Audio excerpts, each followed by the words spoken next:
No, but what was funny was That is. we're on.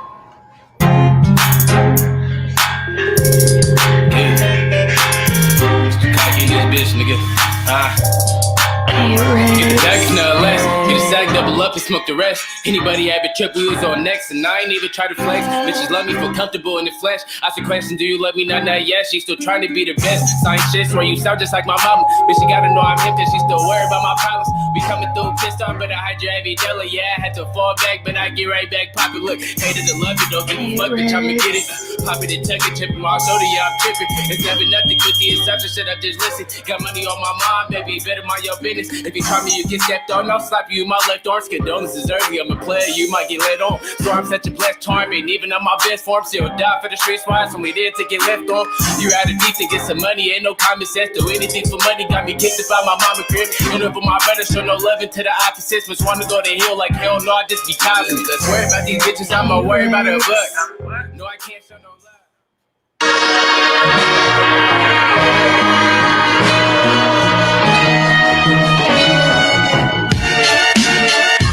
Welcome to Detroit. Man, I love this city. But I represent that east side, the 48205, the red zone, one of the most notorious zip codes in the United States of America. I'm Champ Town, and this is the Itiszzz, where celebrities and legends of the hood eat good, drink good, and talk shit.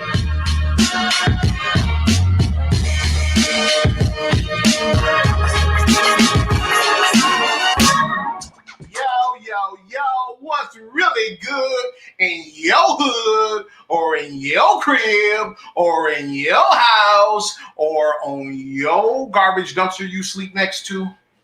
This is the Itiszzz. Right here on the Itiszzz is none other than my lovely wife, Keisha. What up, though? You know you about to hear it.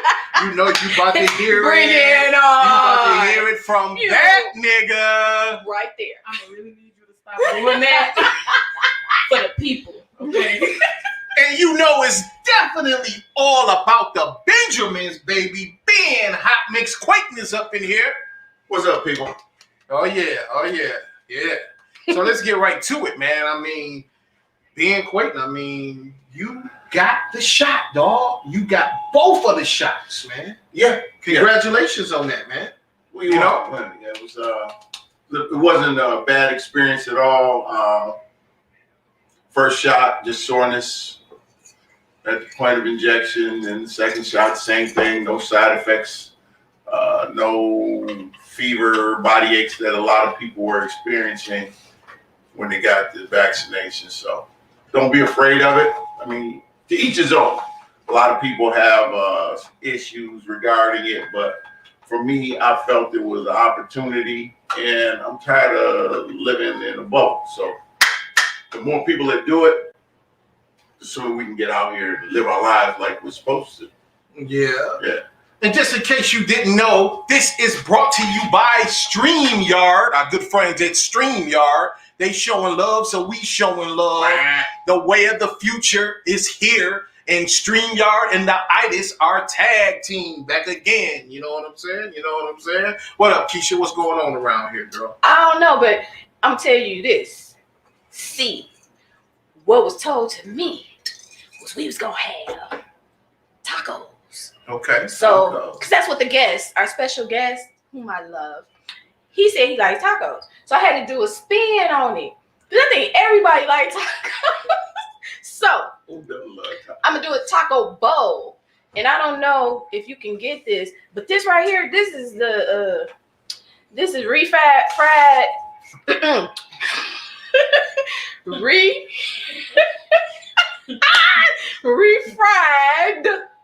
beans, right? But they vegetarian. Y'all gotta calm down, bro. It's just refried beans. Say it with it. Refried beans. All right. It's refried beans. Okay, I'm sorry. Okay. We'll have the refried beans. We don't know her.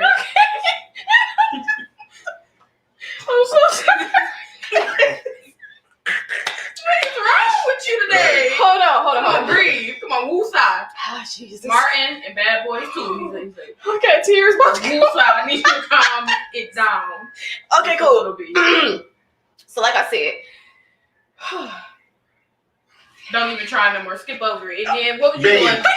You was cutting some lettuce. Beans. I saw you. It's the beans. Man, I The saw her beans. cut some lettuce. She got some limes. What else she got? so I'm about to cut these lettuces right here.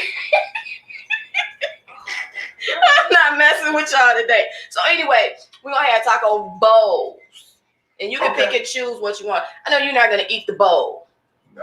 But you can eat out of the bowl. Yeah, I eat out of the bowl. But not the bowl. I won't eat the bowl. We want to talk about his restriction.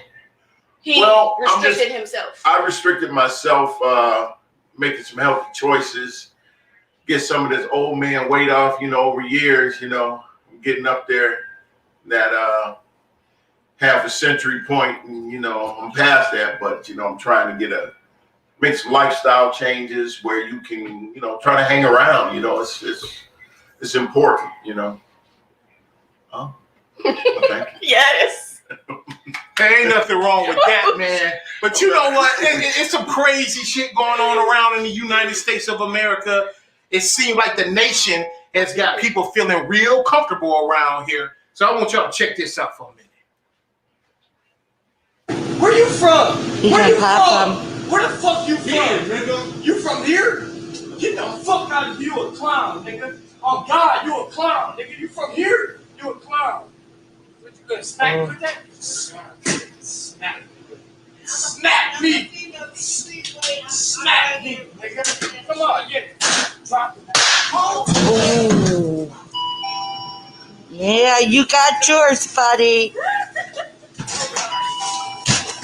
Call me another fucking nigga.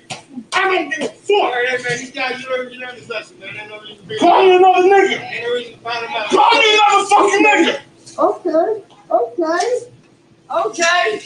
You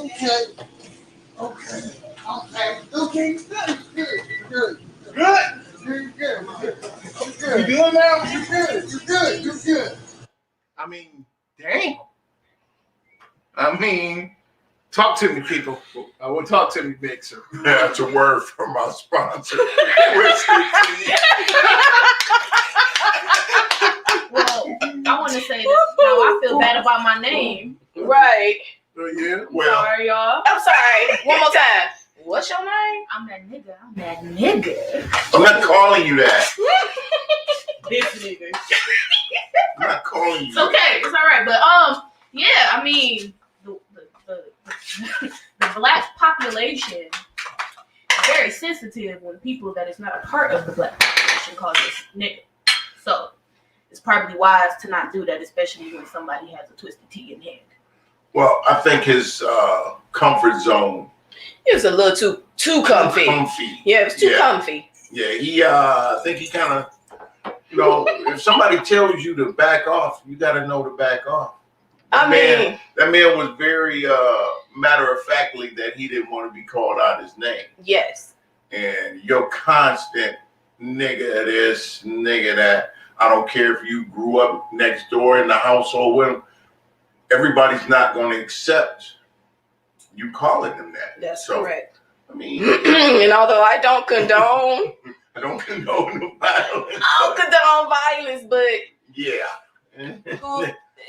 it was inevitable. It was gonna happen, and he tried not to do it. That's why he threw that bottle up like that. He just threw it up because he was like, "Let me just get out of here without doing that." And then I don't know if you saw it. He kicked it. He like kicked at it. That was all he needed. Yeah, he got pushed over a little bit, I think. Yeah, that was all he needed. He just acted on impulse, and it's like, what do you do? I don't know. I think cooler heads prevail sometimes, but that wasn't the time. No, that wasn't the time at all. Well, female hip hop legends in the game. They just dropped a new biopic on them. The Mixer, what's going down. Push yourself and push each other. No matter what life throws your way, just keep pushing. Like we did. Salt and Pepper, the movie event. Premieres Saturday at 8 on Lifetime. I haven't got a chance to see it yet, Mix. You saw this. Talk to me.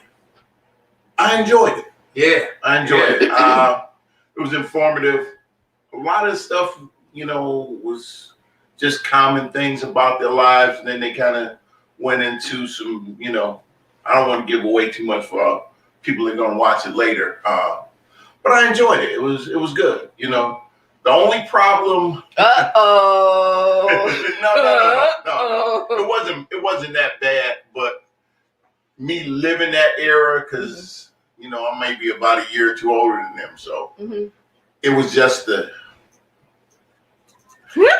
air. Okay. At the beginning of it, the wig work was a little shoddy, but other than that, I enjoyed it. The story got told. I was a little disappointed about the lack of Spinderella. I thought that, but I'm sure they'll speak on it somewhere down the line. Spinderella's speaking on it. I guess they have pending litigation or whatever, or they've gone through litigation and worked it out or whatever. So, hey, but it's good. I mean, you that nigga, what you think of Salt and Pepper? They're here. I didn't watch it. Yeah. Not yet. I plan on watching it though, because there's a lot of controversy surrounding it with the whole Spinderella and So was she not in it at all? Like that's She's what I'm there, trying to but understand. she's not there. There are scenes with Spinderella, where actually both of them, because there was a Spinderella before the Spinderella. I can't think of her real name right now. Dee Dee, yeah. Dee. Yeah. Okay. Before her, there was I think her name was LaShonda or something like that. Yeah. Okay, so she was there momentarily in the movie, and then they had the other Spinderella, but they didn't even mention her. She just popped in. It's your new DJ. And I was like, wow. Oh dang! So okay, Yeah, there are scenes where she's in the scene and there's like no lines, no dialogue. She's just there. Oh man, that's kind of so it's kind of I don't know. It seems personal, but I mean, outsiders looking in, we don't know what they went through. That's a lot of years to be sitting up on tour buses and on stage doing shows together, and hey. So do you happens. do you think Spinderella, whichever Spinderella, do you think that they will ever come with a movie of their own to tell their experiences from what you've seen? Is there a possibility? Well, I mean, just knowing the history, I mean, it could be a was she? possibility. I mean, it's no possibility. Wow. I mean, I can't see that there would be a lot for her to tell. I don't, All right, for sure. I mean, in the 80s with hip hop, initially with hip hop, it was all about the DJ. It's always the DJ's name first, and then it was the rapper. But as hip hop evolved, it became about the MC. Okay. So I mean, she got in there 88ish, So I don't remember her having too many bars on the records. She was present. I'll say that. I mean, guys used to think Spinderella was fine. Well, they thought she was fine. He gonna talk about some guys. They thought Spinderella was fine back in the day. They used to say Spinderella was fine. Don't you move your neck like that no more. Spinderella was fine. But it's one of those things like, you cannot do a Run DMC movie without the late great Jam Master Jay. Exactly. And I think it might be kind of hard to do Salt and Pepper without Spinderella, but they had her. But from what I'm hearing, they didn't just go detailed in her life. So yeah, she was there. She was a part of the movie, but she wasn't a part of the story. Right. But her she story wasn't told. But she's a part of the story if she was involved with them, no matter where she came in. Exactly. And because I'm just hearing, because I haven't seen it. If you're trying to lose belly fat, stop doing cardio. This sounds backwards, right? Well, believe it or not, it's actually true. Stop spending hours on the elliptical to get in shape. Running on the treadmill 5 or even 6 days a week gets most people nowhere. You want to know why running on the treadmill 7 days a week doesn't work for you when you're trying to lose weight? That was what I was thinking. Hold on. Don't do it. Yeah. First off, I just got conscious. I'm looking down. Right? Well, you know, it seems like Lifetime, they're really on the road with these movies here, man. I mean, Whitney Williams is not going anywhere. I'm going to come in like a hurricane. So, Whitney, are you still using drugs? Who wants to give you a talk show? Millions of people turn on the radio to listen to me. You're the star. I am going to tell it like it is. I'm becoming a real business. And I've been trusting you to take care of all of that. You're self-indulgent. You're narcissistic. You got a coke habit.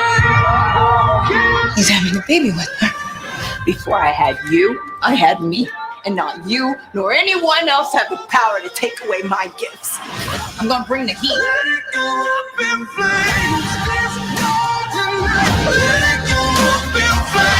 I will turn this city out. A Lifetime original movie, Wendy Williams, premieres Saturday, January 30th at 8, only on Lifetime. I mean, some people hate her, some people love her. I mean, Wendy Williams. I mean, what's your thoughts? You have to respect the hustle. Yeah. She's been in the game a long time. Mm-hmm. It's come from radio, Mm-hmm. TV. She's doing a little stand-up now. So, I respect her hustle, you know.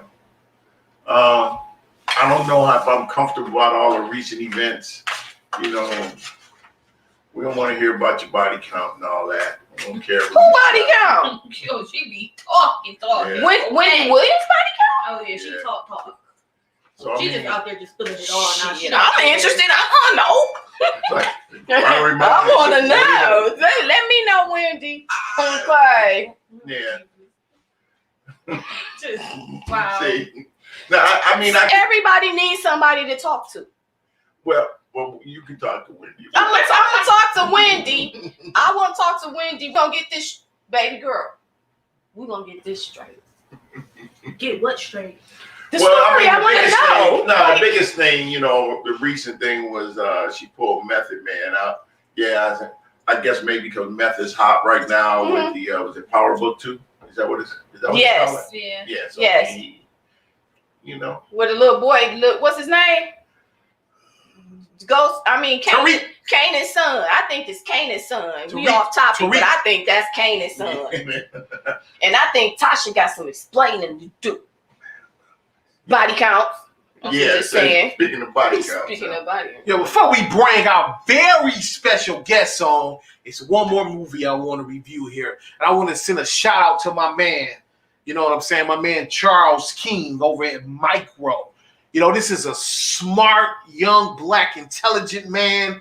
You know, he left the powers that be, WME, William Moore's agencies, and he created his own agency. And all the top-notch black celebrities are going over there. It's really making a big difference in the industry right now, especially in the movie and the television game. Mm-hmm. But he got a movie coming out, and hell, I definitely got to check this out when this drop. Deputy Chairman Fred Hampton of the Illinois Black Panther Party. Repeat after me. I am a revolutionary. I am a revolutionary. I am a revolutionary. I am a revolutionary. I am a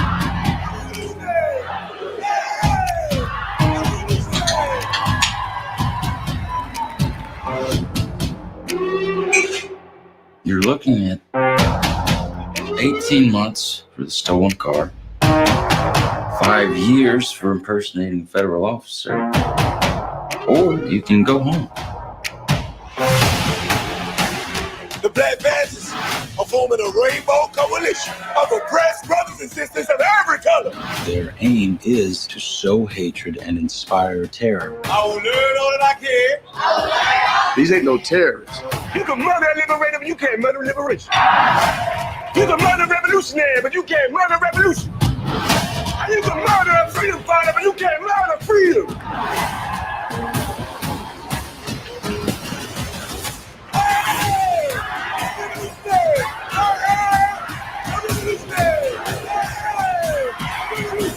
I work hard for the people because I live for the people. I live for the people because I love the people.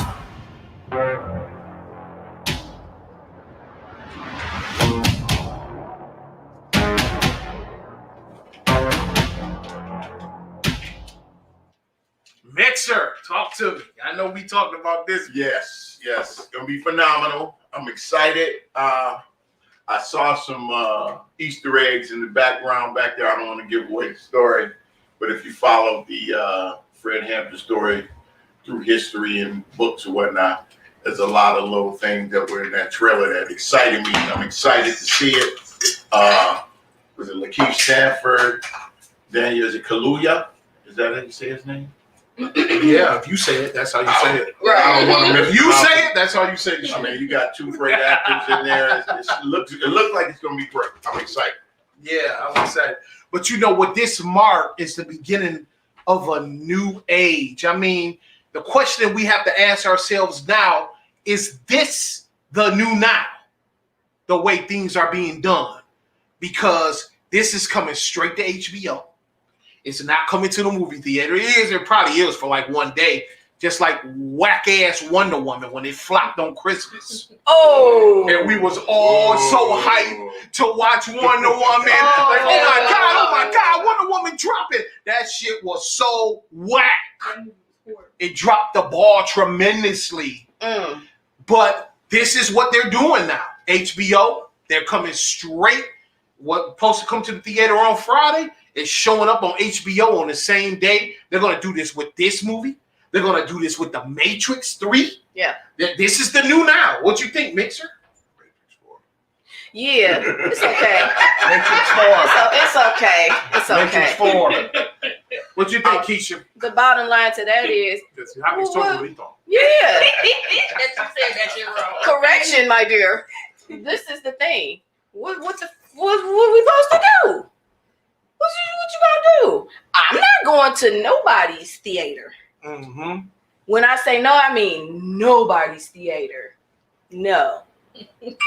Period. So it made perfect sense to me. Makes perfect sense to you. Well, I'm still gonna go to the movies. Like, no, I'm just playing. Did you see my face? I'm not going either. I think it's smart, honestly. Yeah. You can't eat popcorn. Why am I there? Yeah, you get your popcorn on the way out. Yeah, they closed down the concession stand, Yeah, but the movie still but open. exactly. You can't eat popcorn. That's not an authentic movie But you experience. can order the popcorn to go. You sure can. You grab it on your way out. I see you So almost, Yep. yeah, that's gonna be a no. It's gonna be a no for you, dog. That's a no for What's me. gonna be for you, dog? That was no. I can't do it. Yo.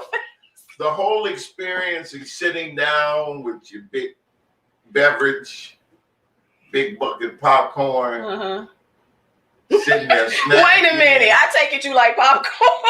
I get the biggest popcorn. It's for the popcorn. I go to movies for the popcorn. Period. That's part of the experience. Right. I mean, I need the big, giant pop. I need the big bucket of popcorn. And then some of them start selling liquor in that bitch. And I can't even have a cocktail. I can't have my pop. I Can't do anything. So I'm sitting there masked up. Period. I mean, because that's safe. I get that. Yeah. But I'd rather be at home or in the comfort of, you know. That makes sense. Or rent it out. Don't need to wear rent masks. the theater I out. hope they keep that where you can rent it out for a nominal fee with your people. With your people. That you may or may not trust to eat the popcorn. I still think it's risking that. I do too. Well, if you know everyone that's coming, that's cool. If you don't know, then I wouldn't do it. I'm just saying. Yeah. I think it's about that time. Yeah. I think it's about that time to bring the guests in. But before I bring the guests in, I want to let you all know we are still in the middle of a damn pandemic. We are still there. Coronavirus is still serious. Okay. Coronavirus is still serious. One of my boys in AZ just died from it. Want to give a shout out to my man Big Trey. Love one. When I first moved to AZ back in the day, you know, this guy was like 2 hours away from me, and he didn't care.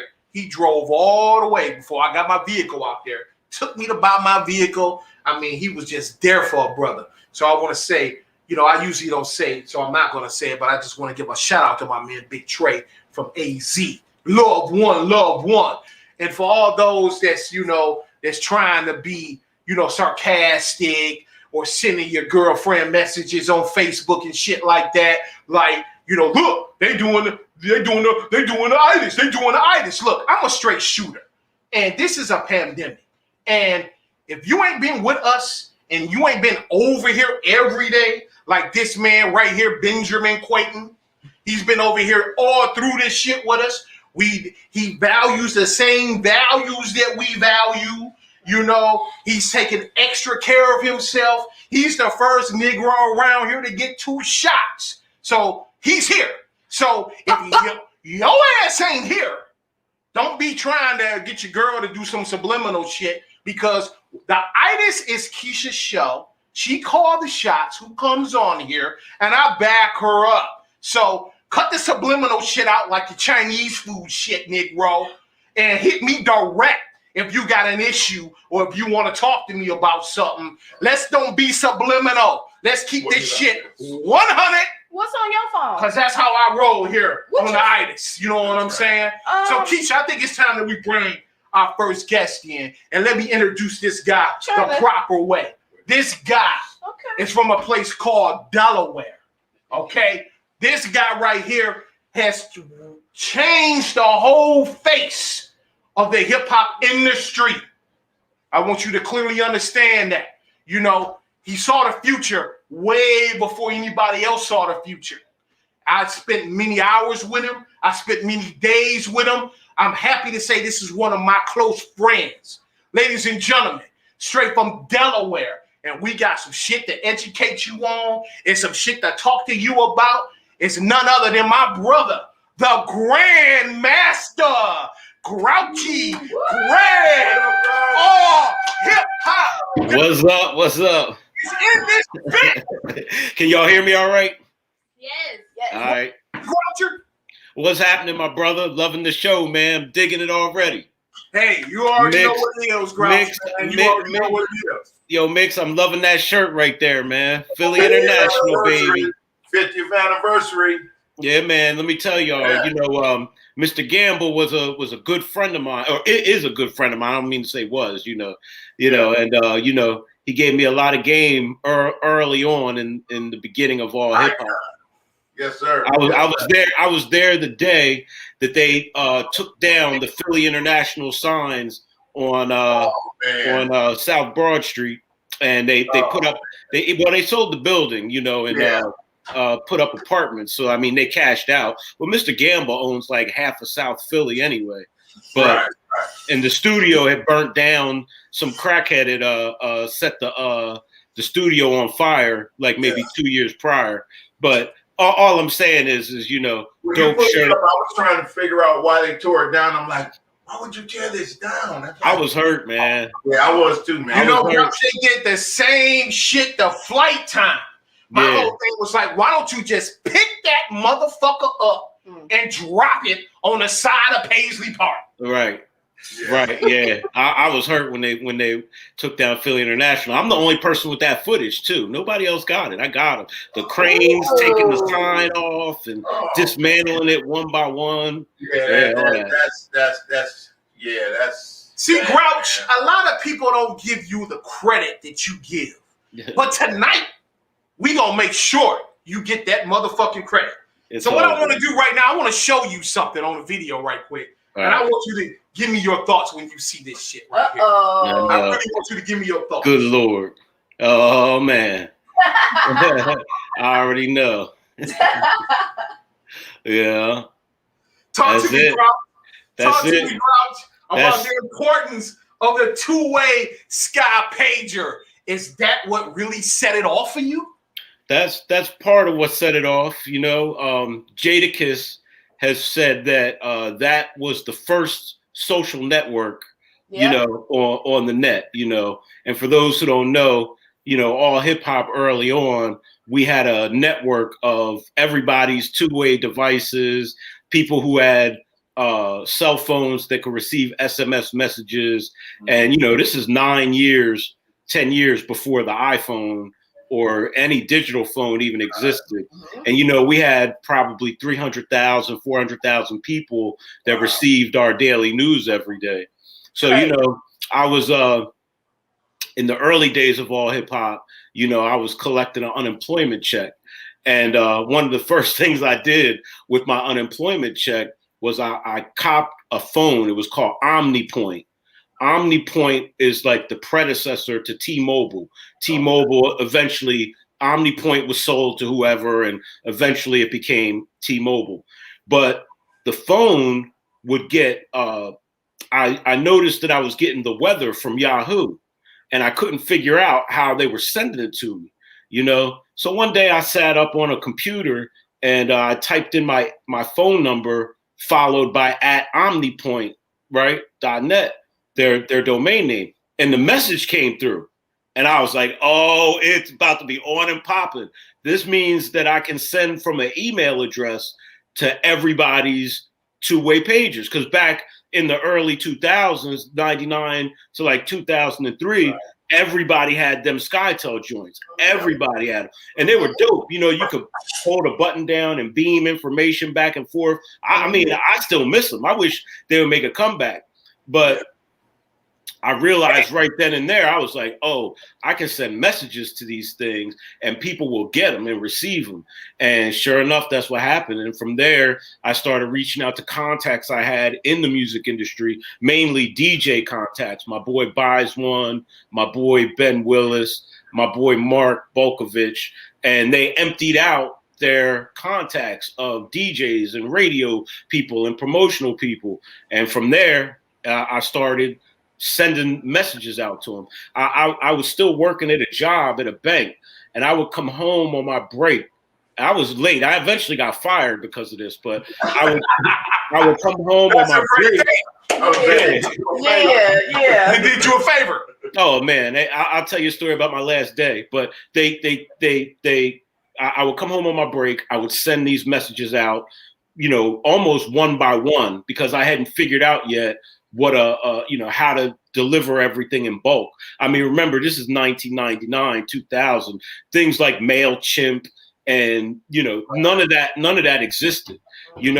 So I finally got with a company in Boston that allowed me to batch upload these and eventually send them out, one by one, and allow people to subscribe and unsubscribe. And it took off from there. But when I was working at the bank and doing this, everybody knew what I was into by that point, because, I would say from like 1991 till about till 1997 to all hip hop, I was trying to get into the music business with my record label, had a label, and the first records that we put out had all hip hop on them. All hip hop was originally a record label that was going to compete with Raucous Records, and record labels like that, like underground kind of hip hop. Yeah. But all hip hop started popping so hard, and by that point I had met up with my current partner Chuck. Salute Chuck Jigsaw Creekmer. We've been partners for 24 years now. Yeah, and, I love Chuck, man. That's my boxing and my Marvel comic motherfucker. Yeah, that's my brother. We've known each other since high school, before we even started doing all hip hop. So it's a blessing to have a partner that I not only trust, but is equivalent to a brother for real. Like our families know each other, our mom, we all know each other. You know what I mean? But at my job, it was popping. So people would come over to my desk like, yo, who are you talking to? Or there'd be times where Russell Simmons and Leora Cohen will be calling me about something, and I'd have to drop what I was doing and go obviously take their call. You know what I mean? Yeah. And my last day at work, I realized I knew all hip hop was going to pop, because they came to my desk and they was like, yo, well, actually they didn't come to my desk. I was walking in and somebody warned me on the way in. They was like, yo, they're going to fire you. So I'm just letting you know when you get up there to be ready for it. So I was ready for it though. I had the whole bank popping. Like, there was nothing they could do to keep people away from my desk. And, it was nothing I even did. It was just everybody knew what I was into and what I was doing, and it was popping at that time. And I had $4,000 in my pocket in cash. And that was from an ad deal that I had done. Somebody had sent me the money in the mail. I deposited it in the bank, and I was like, "Yo, I ain't never looking back. If I can make $4,000 in a month, put my mind to it, I can get this thing popping." And that was like 99, maybe late 98, early 99. Yeah, and then, that initial thought, though. Yeah. Go ahead. I'm just saying the initial thought of how is they sending the weather to me? And then I'm just saying, where does that come from? You like a mad genius or something like. No, I always had phones. I had like the first brick phone in 1990. I was bringing it to high school. Yeah, I still have it. I could go get it and show it to you. It's somewhere around here. I got all my two-way pagers. I've kept all my technology over the years. Sometimes I power them up to see what's in them and all that, but. I've always been into the technology side of things, even from making beats. I had the first ASR and the first EPS and Sonic keyboard, the first sampler. A lot of cats got on the MPC. I happened to gravitate towards the EPS 16 Plus is what it was called. And it was a keyboard sampler workstation, but that had a lot of technology on it that actually translated directly to the internet. And I didn't know it in 1990 when I first got it, that a WAV file or an MP3 or any of these things that I was manipulating on the keyboard was going to play into what I was doing on the internet. But it did, But yeah, it was an amazing time, and I know both Chuck and I, we knew when none of this was an accident, both of us knew that this was going to be something that could carry us 20, 25 years. Cause it was still on dial-up, we all knew one day it was going to get to the point where the speeds would increase, and that would kind of open up everything that you could possibly do that we do now on the internet. So Grouch, real quick, because we got a lot of footage to cover. We want to get into some of this food because we know tacos is your favorite shit, right? Yeah, I'm a taco man. I'm surprised you didn't say Wawa, nigga. I like Wawa. Wawa's killing them now. That's my shit. Wawa, Negro. Wait till you come back up. They just built a new one like 2 minutes from my house now, champ. Like super close. Yo, now they got hamburgers, they got brisket, they got veggie, they got the Beyond Meat. Oh no! Yeah, they ain't playing. This taco shit on the grill for you right now, because this is the itis. We're gonna get right back to what we were saying, but we want you to see the sizzle in this bitch. Man, I'm ready to come through. The lie. Oh man. I might have to fucking ice freeze this shit and FedEx it to you or some shit. Oh man, you got to do something, man, because this ain't fair. It ain't fair. This ain't fair. You ain't salivating, man. Oh man. And I know how Keisha get down. Oh yeah. But I just wanted to say something about Wawa's though. Cause see, that nigga right there and this nigga right here, they came to see you before I came to see you. And they, I'm very, very picky, right? And I don't do like the whole gas station. I could not conceive the whole thought of it is not it. But when I tell you, when I did come and I say, let me see, they were so on point. First of all, the line was back. They were on point.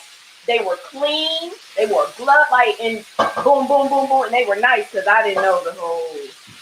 They'll get your money. They'll get your money. You got to be careful. It was so damn good. I'm gonna call Kat on a little part of her story though. Go ahead, call Kat. She's so funny acting. Like she is so funny. I ain't eating from no gas station.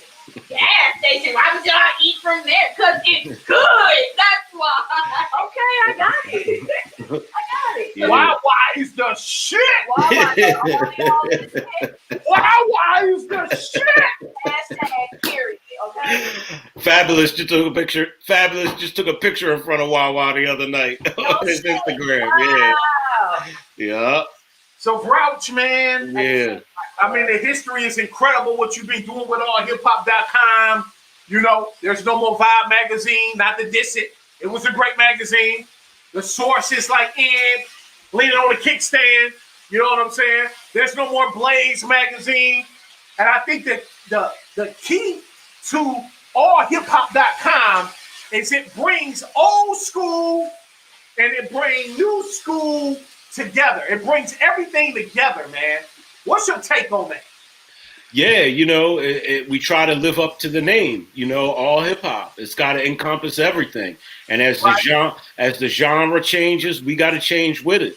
You know, I mean, you know how much hip hop has changed and evolved over the past 20 years, you know, different styles, different subgenres, different artists, you know, and for us, it's almost just like making sure we're reflecting what's happening. You know, it's I don't want to say it's not that difficult because it is difficult. But, you know, conceptually, we just want to cover everything that happens within the culture, you know. So my question to you is this. If I got a young, hungry Detroit artist that's trying to get on because they can't go to the source no more, they can't go to the Vibe magazine, like how can we connect them to get some love on all hip hop? Shout out to my man Maserati Rick Jr. This is a question for him. I'm sure he wants to get his music played. You know, how can we help this guy out? Stop. Yeah. I mean, you know, both Chuck and I are still very active in what goes up on the site. So, I mean, you can send it to us. You can send it to our music address. We've got people, music at all hip hop. We've got people that monitor those accounts. And, you know, the only thing we really look for is it quality? You know, do you got a bio and a picture? And, you know, if it meets that criteria, you know, we give it a shot and we put it up because, you know, you never know what's going to hit and what's going to take off. But, you know, Champtown, you're my brother. So anything you send me and tell me to put up, it goes. It's love. It's love. It goes. But, you know, I'm not going to send you no bullshit. I'm not going to play with it. You know what I'm saying? There ain't no favoritism. If your shit whack, I can hug you and say, nigga, you whack. Yeah, man. That's the only thing. You know what I mean? You gotta do that because Grouch ain't gonna play your shit. You know, but we get it right if you're willing to put that work in. So, you know. And whack, and when we say whack, I'm talking about things that we can really look at to determine that it's whack. Like if it's shot whack. You know what I mean? If the quality is bad, if the sound is bad. I don't get into judging lyrics or beats anymore because some of the things that I used to think was whack have gone on to become big hits and big artists. You know what I mean? A lot of artists I look at and I'm like, man, this shit is whack as fuck. And the shit be popping. You know, I want to give you crazy props, man. I want to take you back when we was in California. When you had the hotel room in Beverly Hills. Oh yeah, I burnt my beard off that night. That trip. Okay. I was trying to straighten it on a oven. I had a hot comb. Oh my gosh. That's when I realized, nigga, why don't you just get an iron or something like that for the beard? Yeah. I was right there. Yeah. What I want to bring up is 11 years, 10 years ahead of time. You call the dispensary game. Yeah. Weed. And I looked at you like you was crazy, right? And then they put this shit in Detroit, and I called you like, Grouch, they got this shit in Detroit. You was like, what? I'm on my way up there. Wait. Let's talk about that shit, dog. Yeah, man. You know, well, I'm a former smoker. I don't think y'all know it yet, but I quit smoking. Yeah. I quit. I gave it up, man. Wait a minute. At least temporarily. Okay. I quit drinking. I quit drinking too. Yeah. But you know what? It really, I have smoked so much, and I smoke blunts. You know, I like smoking blunts. I mean, everybody would come to me, yo, why don't you smoke paper? Why don't you, do it out the bong? And smoking out of bongs. I'm from an era where when you're smoking something out of a pipe and it's associated with crack. You know what I mean? Never comfortable with that.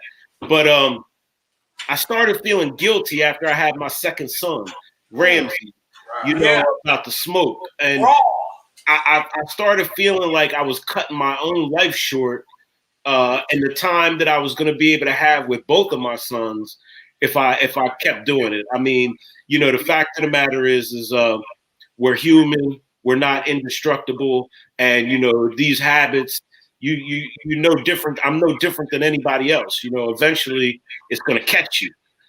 So it got to a point, especially after the pandemic hit, where it wasn't even getting me high. I mean, I was getting high, don't get me wrong, but it was more so making me get caught up in my own head, my own thoughts about mortality. And after a while, I was like, you know what, I ain't even enjoying this shit. Let me just give it a break, And one thing that really pushed it over the edge for me, we was doing an interview with Black Thought, from the Roots, fellow Philly brother, and I've been in the studio with him many times, smoking with him, Dice Raw, and when he told me that he quit, I was like, oh man, I was like, all right, man, if Black Thought can do it and stay on this high level of dropping all these lyrics and the whole 9 yards, I was like, I'm gonna have to really give this a shot. And I thought, just like when I stopped drinking, I thought that it was going to be much harder than it was. And it was hard, but it wasn't that hard. Let me show y'all what I got now. Hold on.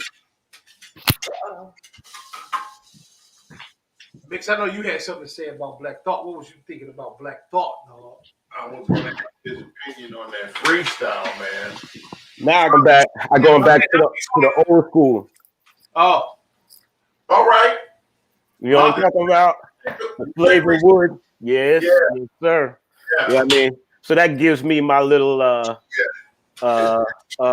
feeling that I'm holding something and put it in my mouth. You know what I mean? And sometimes people think I still got a big ass cigar in my mouth. Right. I ain't seen them in a minute. So what did you think about the infamous freestyle on who was that, the Breakfast Club? Black Thoughts. Freestyle. I mean, I'm still blown away by it.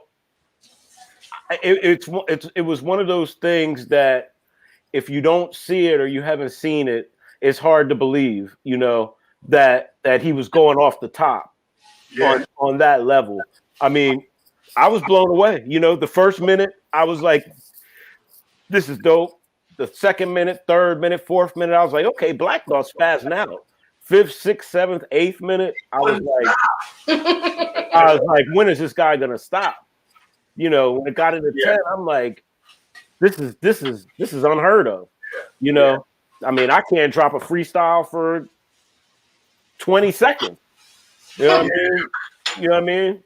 Yeah, it blew my mind, man, and I think a lot of people forget what it's about when it comes to hip hop, as far as the lyrics and things, but I was thinking that, it's at a point where it doesn't really matter. But I was like, nah, it still matters. Because you got cats out there that can still go like that. Yeah, it definitely matters. And, I think that's one of the things about all hip hop is that, both Chuck and I are into, all the elements that make up hip hop. You know what I mean? Right. So, when Ecstasy passed away, God rest his soul, when anytime 5 minutes of funk come on, I have to break dance. That was like the song right that got me on the floor. You know what I mean? And I can still do it, So when he passed away, that was my tribute to him. I was right in my living room breakdancing. That crazy story about Ecstasy, right? Uh-oh. I wanted Houdini to be the first guest on this new Buddha the Itiszzz, right? So, me and Ecstasy been tight all through the years. So I hit him on Saturday, man. It was like, yo, I need you to come on the Itiszzz next week. You know, 3 days later, you know, he always replied within 2 hours. 3 days later, he was dead. Do you know how bad of a 2 weeks I had? Yeah, that's terrible, man. That was definitely shocking. I can say I'm thankful that maybe a year ago, maybe like a year before the pandemic. We've been in the pandemic for a year. So it was a year before that. So I guess it's 2 years ago.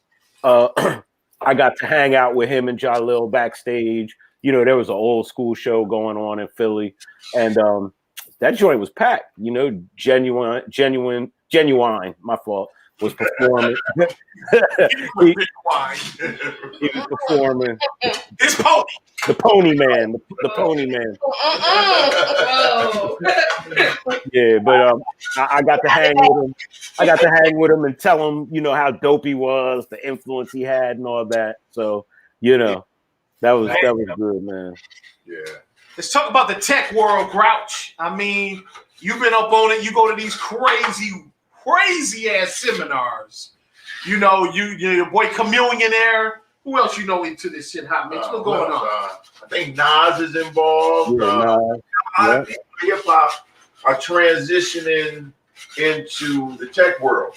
Yeah. So, Chameleon there, that's my guy. You know, we was on the bus with him when he squashed his beef with Paul Wall. It was me, Chuck, him, and Paul Wall. That was it. Yeah. But yeah, you know, there's a lot of people in it now. You know, young guys like Soulja Boy are in it. Right. Meek Mill, you know, he's getting in it and in it. You know, it's an amazing space. You know, and you know, it's something I've always gravitated towards. I mean, again, you know, to me, it's all a continuation. You know, like I was around 97, 98. We built our own servers. You know what I mean? We had to put these things together, and you know, we had to drive back and forth to New York where there were server farms, racks of servers. There was no cloud. There was none of that. You know what I mean? So, you know, getting that level of education about, you know, how technology works so early on has just really, I've just stayed with it through the years. And as the technology evolves, I just make sure I evolve with it. And, you know, it's given me a skill set that's extremely unique. I'm looking at these joints coming. I'm ready to bust right through the screen. She hit you with the taco bowl, nigga. Oh my goodness. The taco bowl up in this bitch. You want to come say hi? No, my girl's sitting right here. Oh, bring her in. Bring her in. She just ran out the room. I think she's making sure her hair looks good or something. Girl, you look good, girl. Yes, to let you know, she's a great cook too. Oh yeah, she's a great cook. What's up with that buffalo spread? Look at the shirt. You talk about love, right?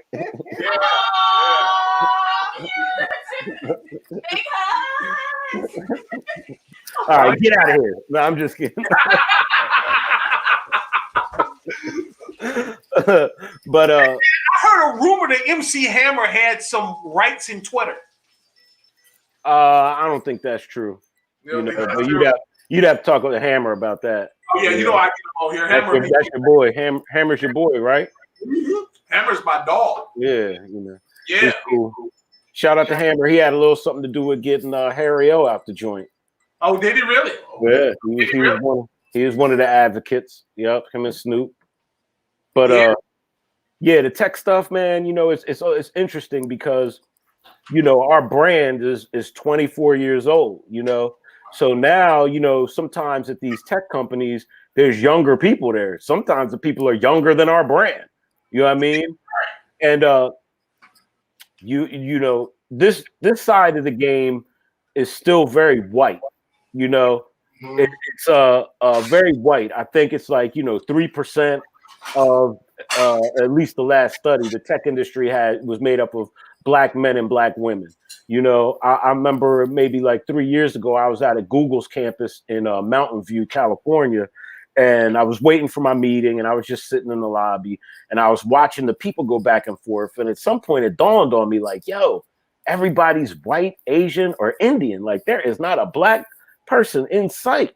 you know. But what I say all that to say that, you know, as a hip hop brand, we still encounter a lot of that, you know, unconscious bias, however, whatever you want to call it, you know, where it's a hip hop brand, you know. Oh man, look at that, the sour cream and the cheese. Oh, man. Oh. Good Lord, I should have just came out to the crib. Damn, I'm gonna have to eat Damn. the beans in this thing. Damn, I forgot what I was talking about. Tech, the hell with technology. I want to eat some tacos. Hey, this was your shit, bro. So we jock it, you know. But you know, the technology stuff, man, it's cool, man. It really, you know, it really separates us, I feel like, from our competitors, you know. And if it doesn't separate us, the understanding that we possess of it is what has kept us, you know, 100% independent, 100% black owned. Hold on, okay, you All done good. there? All good. Yeah. It's kept us 100% black owned and not having to, you know, sell out or sell the brand. You know, we're able to stay up with the complexes and, you know, even the TMZs and the BETs. And, you know, these guys are backed by, you know, billion-dollar companies. You know what I mean? So technology is kind of the great equalizer for everybody. You finally got that BET award, baby. You finally got it, right? Yeah, man. Yeah, best hip hop site. You know, glad, and we was nominated. We've been nominated, I think, 12 times. Every year they've had it. You know, yeah, won once. I'm still jocking that Philly International shirt though. Oh yeah, you jocking me shirt, huh?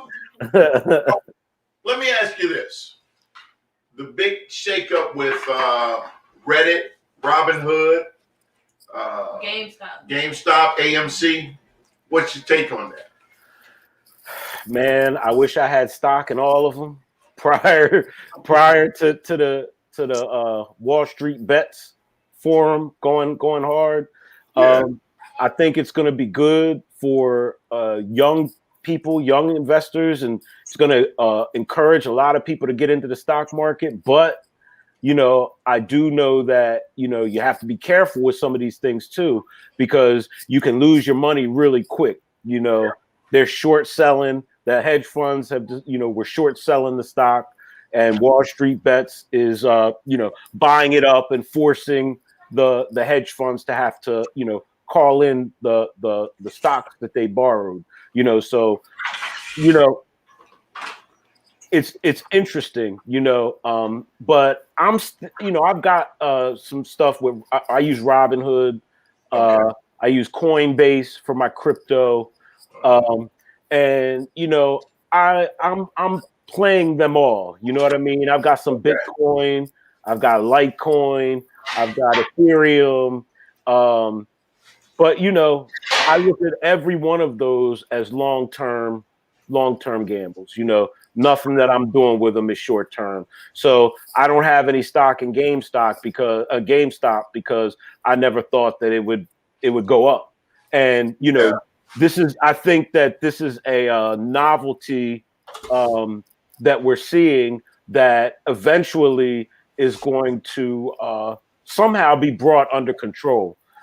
Because these hedge funds, one of them had to come up with $16 billion, you know, for just GameStop.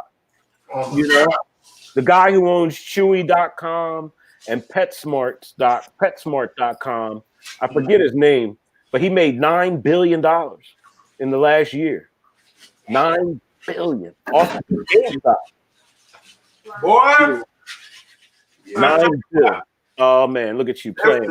Good as a motherfucker. That's what you get for showing off. You ain't have to do. Drop your food off. I got my shit though. Boy, Man. there's some good shit here. Man, I'm definitely hating. Man, you got Wawa's 2 blocks. When they put that bitch up? What? Wawa's 2 blocks away. They ain't got tacos looking like that. They ain't got it looking like that, huh? They ain't got them like that, you know. That's some home cooked, good looking stuff. This is my question, Grouch. Yeah. But it's a serious question. Oh Why shit. do it seem like, out of everybody in the tech in the press world, that all hip hop is truly the only, I'm gonna say this again. All hip hop is the only press that really cares about solving the Tupac and Biggie murders. To this day, you still working? Yeah. That's a good question. I think because it's important. Just like Jam Master Jay's death. These are really big holes in the fabric of the genre. Not only are they young black men, and all of us probably have or know somebody who has been killed, and there's just a murderer walking around free and clear. But in the case of all three of those guys, Jay, Pac, and Big, these guys were the biggest in the history of the music business. I mean, not just hip hop, not just R&B. They were the biggest in the history of the entire music business. And so, you see a whole cottage industry, coming up around their passing, right? T-shirts, hats, movies, all these things that drive profit, which is all good, I guess. But it's like, people out there know what happened, and I think personally with the case of Pac, that's the guy who killed Pac is dead, but in the case of Biggie, the murderers are out walking around, still out, and so there's no statute of limitations on murder. And so from a journalistic standpoint, what higher goal could you possibly set for yourself, other than, trying to figure this one out? It's almost like trying to figure out the beginning of the universe, Right. You know what I mean? Like it's something to strive for. Now, I will say that, oh man, I'm sorry, y'all. Man. Yo, keep doing it. Keep doing it. Damn. I will say that, I've never really I never really sought out saying, I'm gonna solve Biggie's murder or Pac's murder. A lot of times, these things found their way to me. You know what I'm saying? I mean, you got to remember, Pac and them was killed in 97, 96 and Big in 97. And, we started all hip hop in 1998, so, the year 2000, 2001, 2002, that's not that far from their actual passing, And, as a result of that, us and other media outlets were still covering it. For all hip hop, I guess because of our brand and our credibility, a lot of times the sources, they actually do want to come to us and talk. And, it's up to us to vet them out. It's up to us to vet them out and, try to filter through what's what. But I'm very confident that they're going to, at the very least, reopen the civil case against the city of LA. And I think in the next few years, especially after COVID is over, we'll see criminal charges too. Mm-hmm. I do think they're eventually going to charge somebody with Biggie's murder. So you've been following hard. Do you think they got the motherfucker who killed Biggie Smalls? Do you think they locked in now? Yes and no. I think that I think the FBI is locked in, definitely. You know, I mean, I spoke to the lead agent who ran Biggie's murder investigation. You know, he's since retired, but he ran it all down to me. And you know, he has no doubt that somebody there in the FBI is going to eventually, you know, reopen the case because it's not closed. So I don't think we should say reopen. It's not closed, but yeah, they're on it. You know, they know that the LAPD was involved in Biggie's murder. The LAPD definitely was involved. Absolutely, I would say absolutely. You know, let me ask you this. When you watch USA Today and you see the Biggie and Tupac murders and they hyping up Keepy D, Keepy. What's up? What's your take on that episodes of those? Well, that's a theory that was advanced by a former LAPD detective named Greg Kading. Okay. And Greg Kading, there's a really good podcast going on right now called The Dossier. It's on Spotify. I think they're up to like episode 20. Okay. And you know, they actually talked to Greg Kading in The Dossier. I haven't talked to him yet, but his book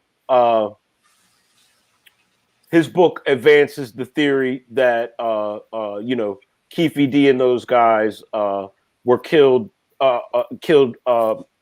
big on behalf of the Southside Crips over unpaid debt.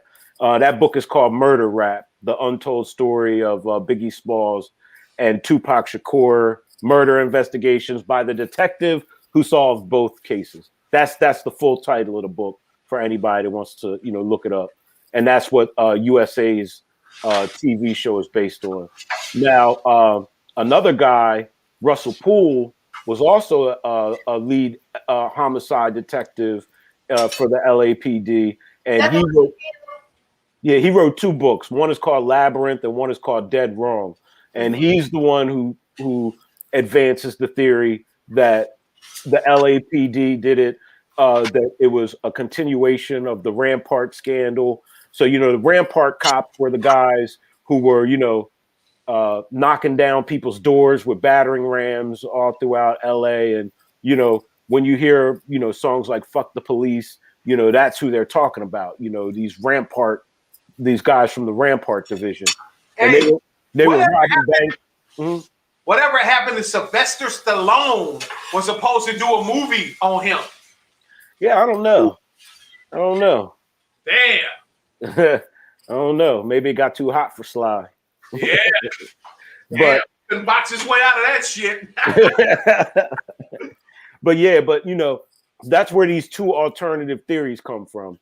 And you know, I think that if you go back through the civil trial of that Biggie's mom brought against the city of LA, you know, they just had so much evidence, you know, right down to video footage of the accused killers, Rafael Perez, Amir Muhammad, and David Mack, and another guy who's not mentioned so much named Nino Durden. You know, they have footage of them there, you know, and, you know, hanging out in front of the Peterson. You know, Biggie's bodyguard, Big Gene, signed a statement like, yo, he picked Amir Muhammad out of a you know, they call him a 6-pack of, you know, suspects, you know. So there's just so much evidence pointing towards the LAPD covering it up because they knew that Big's mom's lawsuit would bankrupt the city. I mean, they had been paying out lawsuit after lawsuit, you know, Rodney King, you know, sexual harassment lawsuits, you know, lawsuits from lesser known gang members who were shot and killed, you know, by cops, you know, egregiously. So they couldn't afford to pay off, you know, a $500 million lawsuit. So, you know, they're putting so much heat, though. This new podcast, The Dossier, is bringing out so much new evidence. And now that Phil Carson, the FBI agent who ran the entire investigation that I interviewed, you know, now that he's coming out and, you know, breaking down all of the evidence that he had access to, It's very compelling.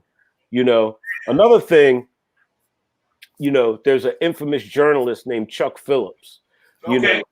And Chuck Phillips, I started I had a relationship with him going back to right after the Grandmaster Jay murder. That was 2001. So around 2002, and moving forward, I was very leery of Chuck, because a lot of people in the game didn't like him. He was very brash, and I didn't like the way he approached me, when he first started talking to me, because he had some stuff he wanted me to publish about Biggie that I didn't want to publish, and he started saying stuff like, "Oh, what are you working? Are you a conspiracy? And you trying to suppress the facts and all this nonsense, right?" But I figured, well, he is a Pulitzer Prize winning journalist who had already wrote, some interesting stories on the Pac and Big murder before all hip hop was even in existence. So the relationship started warming up, and he published some pretty solid stories up until, I don't know, I think it was like 2005 or 6, where he published one story that claimed, I'm going somewhere with this, I'll tie this all together. He published one story that claimed that Biggie and Diddy had advanced knowledge of Tupac getting shot in the quad.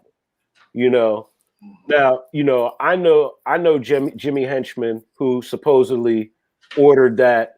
Me and Jimmy had started getting cool prior around 1999. This was way before he was beefing with 50 Cent and all that went out of control.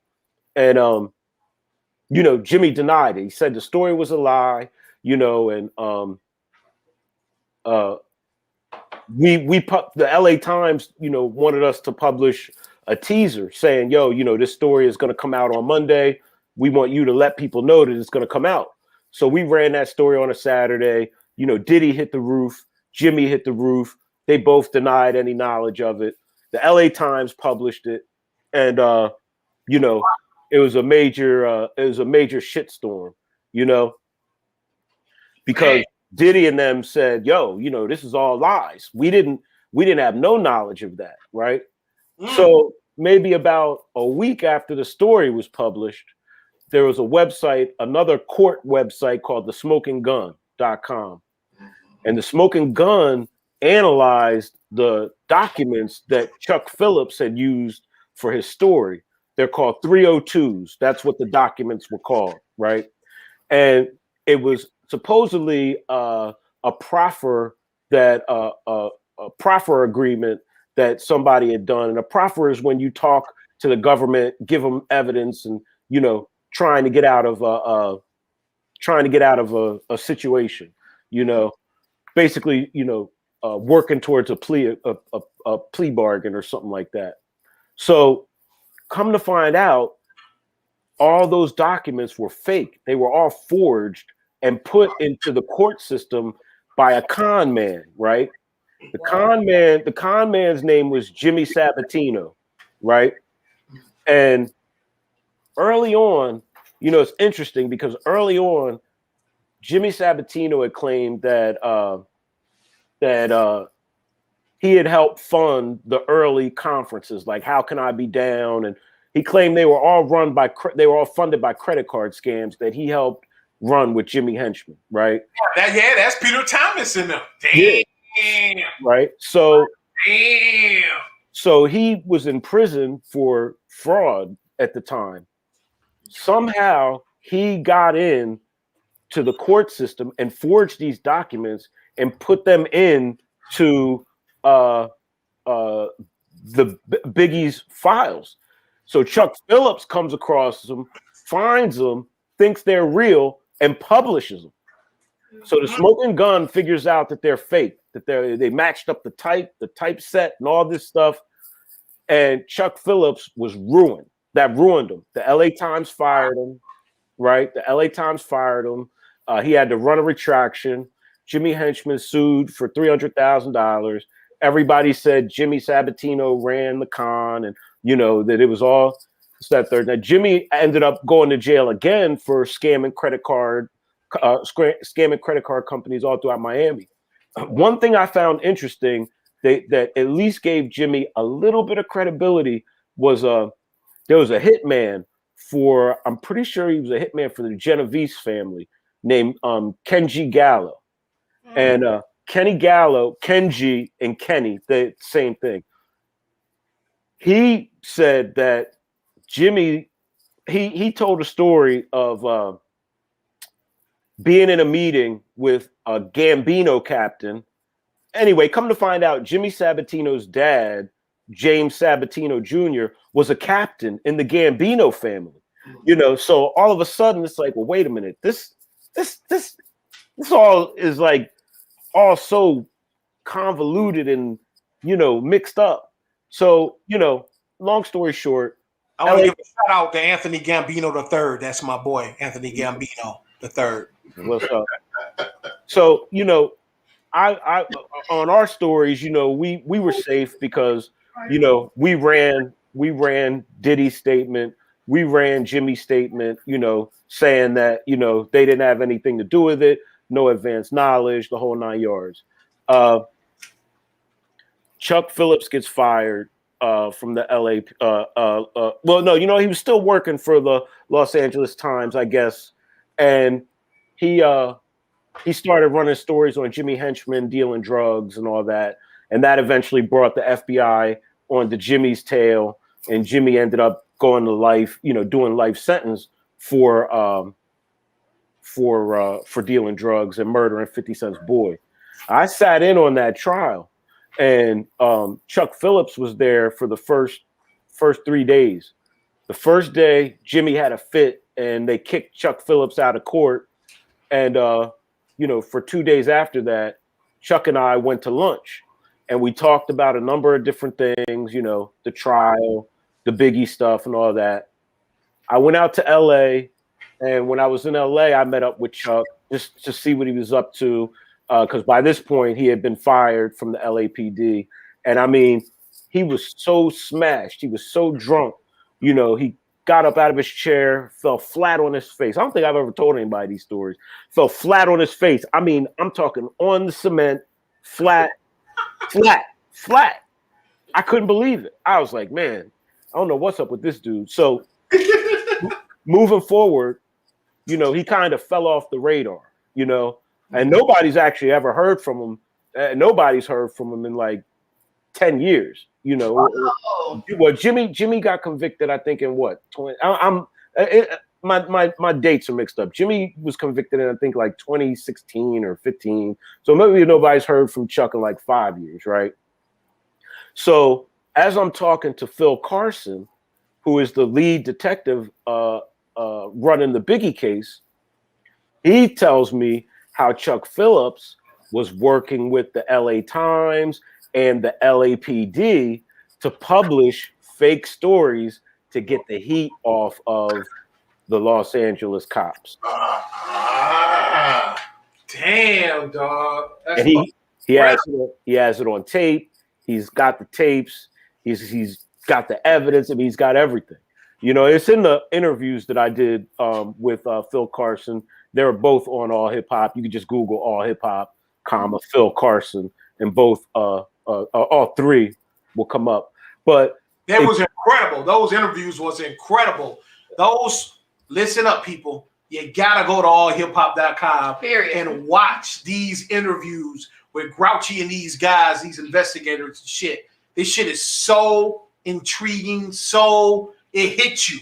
That's why I really wanted Grouch to come on here, but I wanted to direct your ass to go check it out. Go ahead, Grouch. Yeah. I mean, it's just, you're realizing that you're dealing in a world of informants, crooked police officers, murderers, and then you've got victims, like Phil Carson told me straight up, Diddy was the one who was supposed to get hit, but because his SUV ran the red light, they got Biggie instead, you know. And so, you know, it's just like, wow, you know, and now, you know, Diddy is my guy. We're cool. And he's still out here, you know. So it's, you know, you got to be careful. You know, you don't want to implicate people who don't have anything to do with it. And, you know, learning lessons from the LAPD, you know, because look, in Chuck Phillips' one defense, when you log into the United States it's called PACER, you know, the automated court service where all the federal documents are for federal cases and things of that nature. You expect them to be legit. You don't expect things in there to be forged, you know. So, you know, how he eventually got to those particular documents, he told me that his editors directed him to those documents and they encouraged him to use those documents. And he felt that he was set up by his editors, you know. But you know, you have to be careful in all of this because even the court system, you know, it can be gamed if somebody wants to really go in and manipulate it, you know. And so that's the level of murkiness that's involved with Biggie in particular, because you've got the LAPD that are hiding documents, destroying evidence. I mean, you know, during Big civil trial, you know, the judge, Martha Cooper, had to send agents to one of the LAPD officers' house and take documents that he had taken, you know, out of a locker and bring them back, you know, like all this incriminating evidence. I mean, it's just, it's pretty surreal. It's pretty surreal, the level that they're going to cover up Biggie's murder in particular. But, you know, I didn't think that they were ever going to charge people in the murder of Grandmaster Jay, but they've got two people. However, you know, I'm a little worried about that one, you know, because, you know, we've been covering that one from the day it started too. And I just, you know, it's hard to wrap my head around the two suspects that they have, you know, accused of doing it. You know, one is a known, you know, drug addict, you know, nutcase, you know, who was known for sticking up people and not murdering people. And the other one was only 17. And, you know, these two working in coordination to, you know, pull a hit off on Grandmaster Jay. Just a lot of people aren't so sure they have the right suspects, you know. Oh man, you gotta be kidding me. Yeah, I mean, you know, I mean, even for me, and I will say that I'm an outsider. It's not like I grew up in Hollis, but I've interviewed most of the people that were in the studio when Jay was killed, and I've interviewed his mother. I've interviewed, you know, Curtis Schoon, who was originally the first murder suspect, and you know, the actions of the people for the past 20 years in obstructing justice for Jay's murder, it just doesn't add up that they would do it for these two suspects. Damn. You know what I mean? But we'll see. You know, the case is sealed, and the feds, you know, I mean, hey, I'm not a detective. You know what I mean? And they claim they've got the evidence. You know, so you know, I know they. Go ahead. You got it. I ask you a question. By them pointing these two people or fingering these two people as the people that killed him and closing it, is that a cover up in itself? I think I would say that, you know, it's more. I would say, you know, at least one of the suspects, you know, I think his name is Tenard Washington, you know, Ronald Tenard Washington. I think that, you know, he has such a history with law enforcement, you know, from trying to kill a cop in the 80s to, you know, all kinds of hood nonsense that, you know, most people would say, oh, okay, fine. You know, you got somebody, you got Jay, let's close the case. Good job. We got one. Now you're talking about another kid, though, who was supposedly 17 when this happened. And again, I'm not saying he didn't do it, because supposedly, you know, he also shot Grandmaster Jay's nephew in the leg, like 2 years after Jay's murder. Wow. So I'm saying, he's got some cred out there on the street, Right. So it's not like it's beyond the realm of impossibility. Right. It's just, I know one thing. When the indictment came down and I called the people that I know in the case, everybody was like, these two? What? You know what I mean? Like what will put those two together? Here you got this guy that's been out here in these streets for years to link up with a 17-year-old. No, Jay wasn't supposed to be in the studio that night. He was supposed to be at a show, I think, in Chicago. And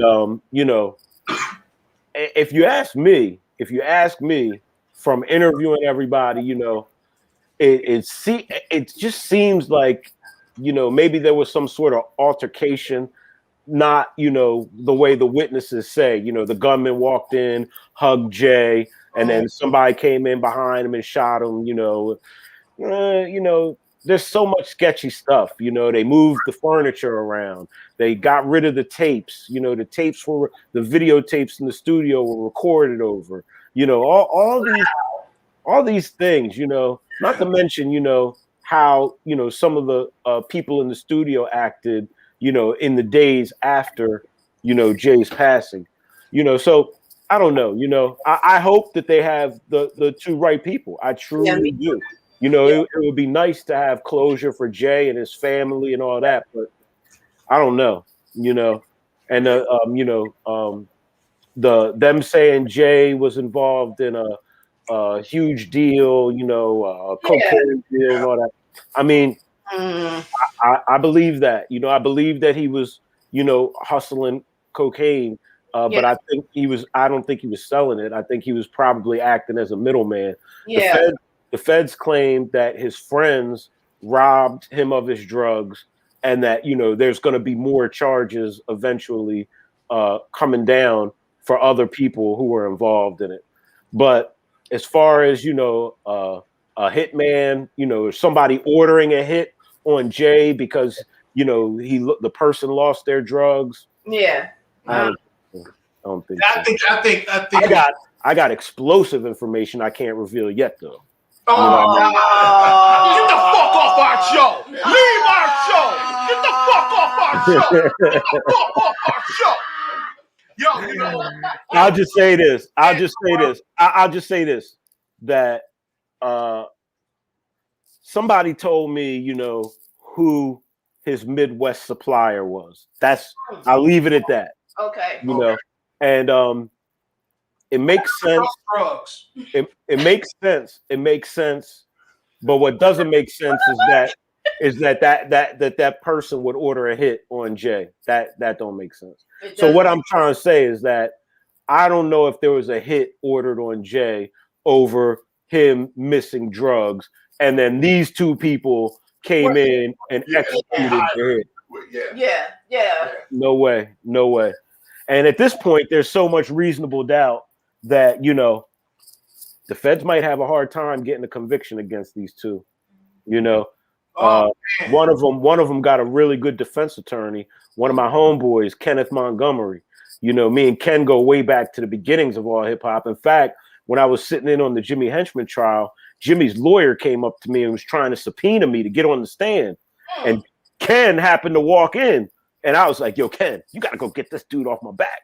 But Ken is a famous defense lawyer in New York, and he's representing Tenard Washington, one of the gunmen. And I think he's good enough that, he'll probably be able to introduce a certain level of reasonable doubt. That's all you need. You know what I mean? So two things, Grouch. You pointed on, they say that Grandmaster Jay was supposed to be in Chicago. I can confirm something in that area. He was on tour at the time with Aerosmith and Speedball Bobby. Kid Rock. He was on tour with Kid Rock and Aerosmith, and I think they might have had a day off or might have had 2 days off. And he got killed in the middle of that, man. Yeah. Horrible, man. Yeah. I think one of their shows was canceled. I don't know if it was snow or rain or something. Something made the show get canceled, though. That's what I heard. But yeah. Another thing, Grouch, what I wanted to ask you, this is a great question. You know, Jimmy Henchman, you kind of cool with him. You're cool with Diddy. You're cool with 50 Cent. How do you know you're the press? You know what I'm saying? But you're a responsible press. You're not out here making wars and because Grouchy Greg said something, somebody got shot in the face the next day. And I want to give you this for that because you're responsible with your press. Yeah. But my question to you is how do you make it all work? How do you still hug 50 if 50 did some crazy shit and you got to report it? Or if you caught Diddy on top of a building about to jump off the bench, and how do you like? That's an excellent keep cool with it. How do you do it? I mean, it's a tightrope, no doubt. You know, and you know, really, it's just being honest with people, man. You know what I mean? Like, you know, if Diddy calls me, or when Diddy called me with problems and he was upset about things, rather than being a dickhead about things, you know, me being a dickhead about things, you know, I worked to get him what he wanted. You know, I worked to get his side out. I if he asked me to take a story down, you know, I would, depending on what it was, I would do it. You know what I mean? No, I mean, I don't, you know, it's very rare that we take stories down. Yeah. You know what I'm saying?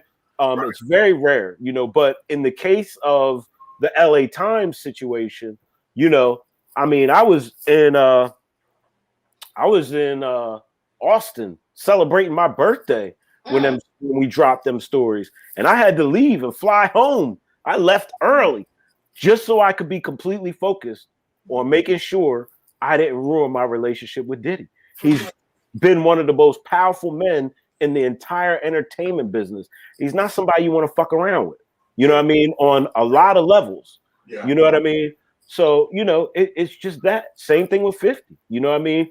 And then, you know, having mutual acquaintances who let them know that we ain't on no sucker shit and we're not just trying to blow them up or whatever, you know, that's really what it comes down to, you know. In the case of Jimmy and 50, you know, I mean, I didn't have anything to do with their beef. I didn't have anything to do with G Unit falling out. I didn't have anything to do with, you know, Jimmy ordering a murder on 50's boy. You know, that shit just happened. Yeah. You know, so, you know, what am I supposed to do? This is what we do. I tell you what, you know, I make sure that I keep my distance from everybody. Yeah. You know, I'm very aware that, you know, I mean, I'm a big fan of 50 Cent. You know what I mean? I like his music. I'm a big fan of Diddy. You know what I mean? I got the utmost respect for all of these dudes. You know what I'm saying? But I know shit. You catch them on the wrong day, and you could get a very different answer. Yeah. You know what I mean? Whoa. Yeah. So, you know, I just, you know, I play my part, and that's really it. You know what I mean? I don't push it. You know, I don't push it at all. And I usually don't even seek these things out, you know, like the Jimmy Henchman trial. I was like, you know, look, I have to sit in on this. I got to go every day. I drove every day from Delaware to Brooklyn. Every day I would drive up and come home. 3 hours. 3 hours one way, 3 hours back. You know what I'm saying? Because I wasn't comfortable staying in New York. You know, the first day of the trial that I walked up, some of Jimmy's boys approached me and, you know, made some comments, you know, well, blah, blah, blah, you know, tough talk and all that. And I knew nothing wasn't going to pop off in front of a federal courthouse. You know what I mean? Like, they wasn't going to shoot me there, you know. So I was like, you know. Who knows what happens at that White Castle's around the corner, or who knows at the when I'm coming out the hotel room, or you know what I mean. Like, so I was like, you know what, I'm just gonna drive back and forth, no big deal. I'm built for this, you know. So I did that every day for 14 days, and it was just so packed with information, and so, you know, I mean, it was just something that had to be reported on. You know, I mean, this was the biggest feud, G Unit versus Game. You know what I mean? Like, this was the biggest feud in hip hop, you know. So, Yeah. Damn. And you was refereeing. Damn.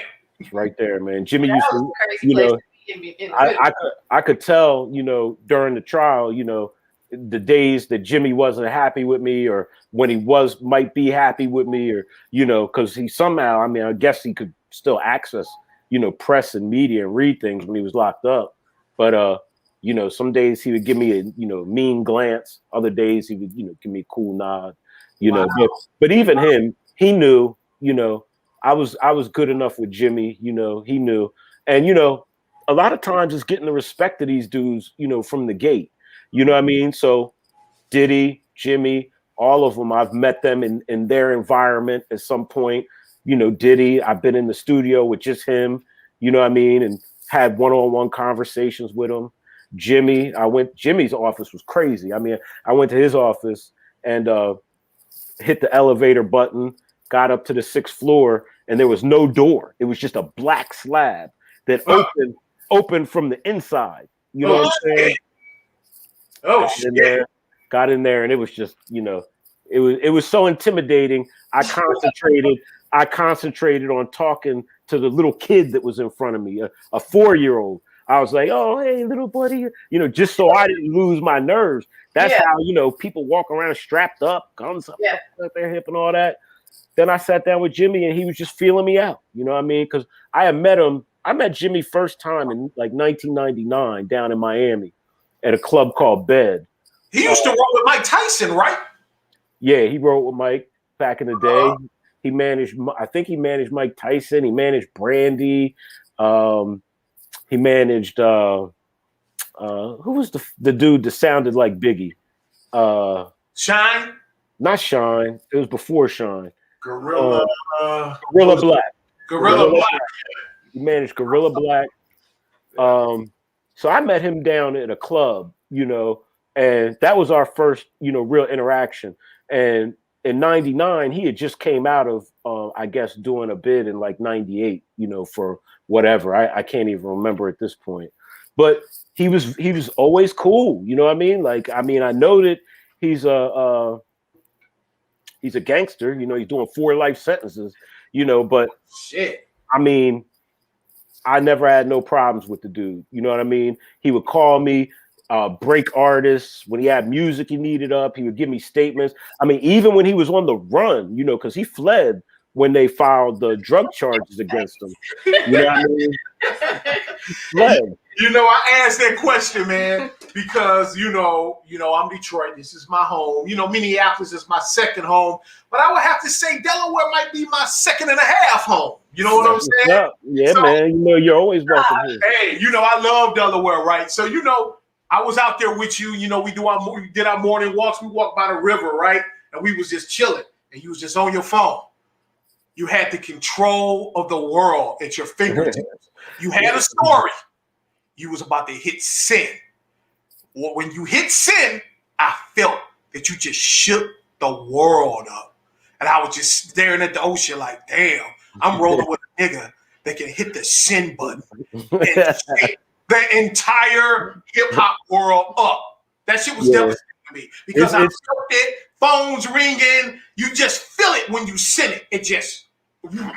Yeah, it's been a weird feeling, you know, and you know, sometimes now I don't mean this literally, you know, but because I like to walk and be outside and talk on my phone, sometimes I feel like a mob boss, you know, like outside, you know, with just control. Like I know I'm about to hit that button and it's about to go crazy, whatever this story might be. And, you know, I'm so low key. I don't do interviews. I'm not out there on social media like that. It's just not my style. You know, if you see The Irishman with Robert De Niro and them guys, yeah, I like the character Russell Buffalino, the mobster, that mobster. That's kind of, if I had to equate myself to somebody, it'd be like that. You know, not to equate myself to mobsters again. There's no gangster in me.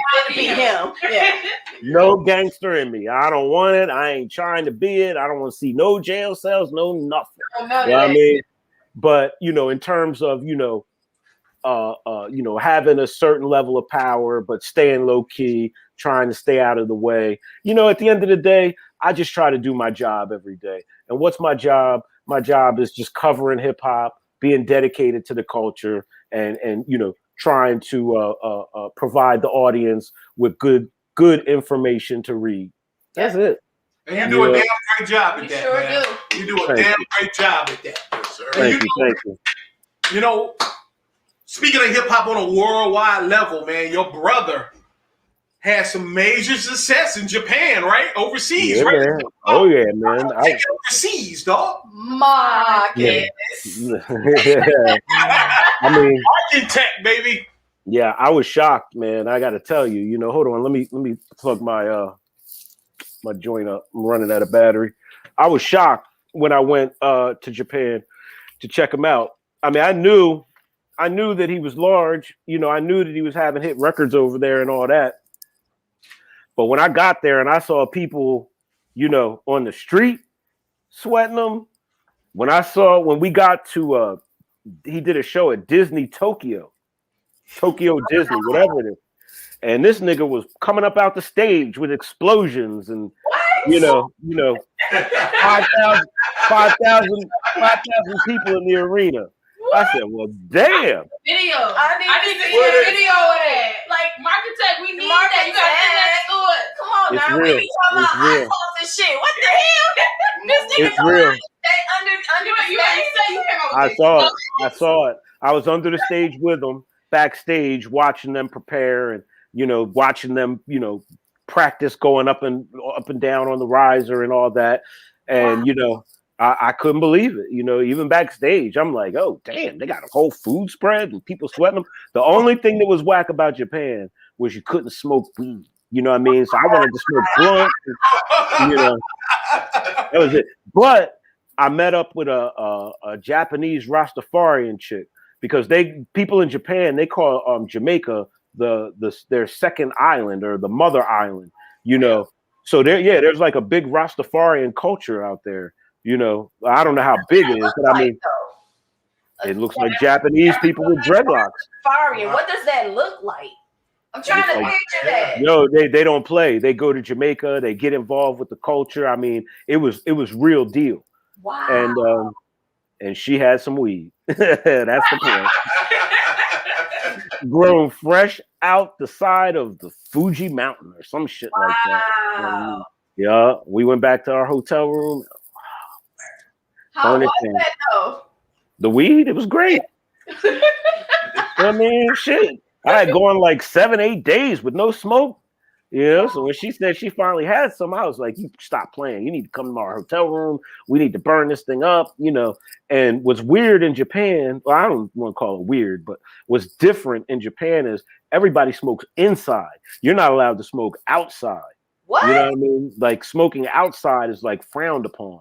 Yeah, that's real different. Inside, everybody smokes. So the restaurant, they still got smoking sections and, hotel rooms, you're allowed to smoke. So, we have been smoking, whatever we could find out there, cigarettes and Black and Milds and all that.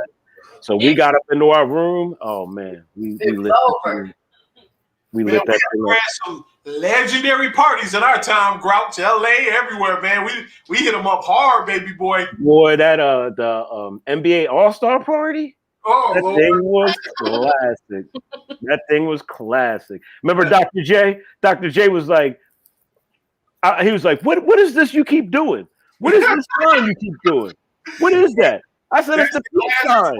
With the dot, though. Woo, Dr. J, baby. I said, it's the peace sign. Nigga, what do you think it is? I wanted to ask you, man. I know we covered a lot on Biggie. Tupac, what the hell is going on with the murder of Pac, dog? I mean, Pac, I think that they have it right with that. That, the fight, everything that happened at the MGM Grand and Orlando Anderson and the Crips shot him and killed him. Like, that's simple. That's simple. And then they killed Orlando Anderson and they killed him in a car wash. We got a statement from him before he passed away. Believe it or not. I mean, again, Pac was 96, So our statement from him must have been like 99, 2000, because he was dead by like 2000, 2001. But they were trying to bring him into civil lawsuits and things like that over Pac's death. But yeah, we got a little statement from him before he passed away. And what did he say? I did it? He said he didn't do it. Of course he said he didn't do it. Of course. But could be. Yeah. I think that they got Pac's case, pretty much right. You know what I mean? Orlando Anderson killed Tupac Secure. Yeah. Wait. Yep. He said Tupac Secure. That's right. But let me tell you what the FBI agent told me. I asked him if the two cops that killed Biggie were in Vegas the night that Pac was killed, and they was like, "Yep." He was like, "Yep." And now Reggie Wright, who was a member of Death Row's entourage.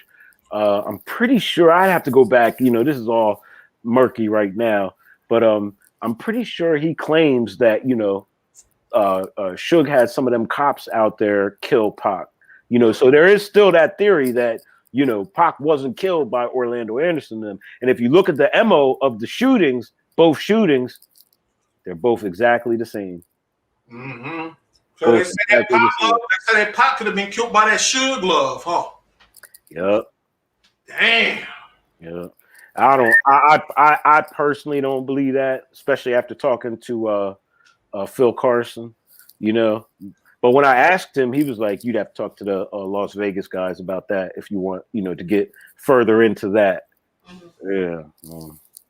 So on the hip hop tip, man, I was so excited to hear that Grandmaster Caz and Melly Mel was doing an album. Did you hear that rumor? No, I didn't even hear that. Oh, I just heard that rumor recently. I was so hyped to hear that. Yeah, so I'm bringing up the hip hop footage right now because LL, Biggie, LL and Kool Moe Dee, they had major rap war. No one got killed. You know what I'm saying? It's just like hip hop used to be. You go for it. You diss. You do what you got to do. You know what I'm saying? And it was just a fun thing. Yeah, but we just on the deaths that came over rap war. Like, do you think it was over rap war? Do you think it's been going on? What you think? Yeah, I mean, with the Biggie situation, at least according to the FBI, they're saying, Suge wanted to be the dude. You know what I mean? He wanted to be that guy, and he was trying to get rid of all of his competition. Hold on for a second. I'm just gonna get another chair. Yeah, he wanted to get rid of the competition. You know what I'm saying?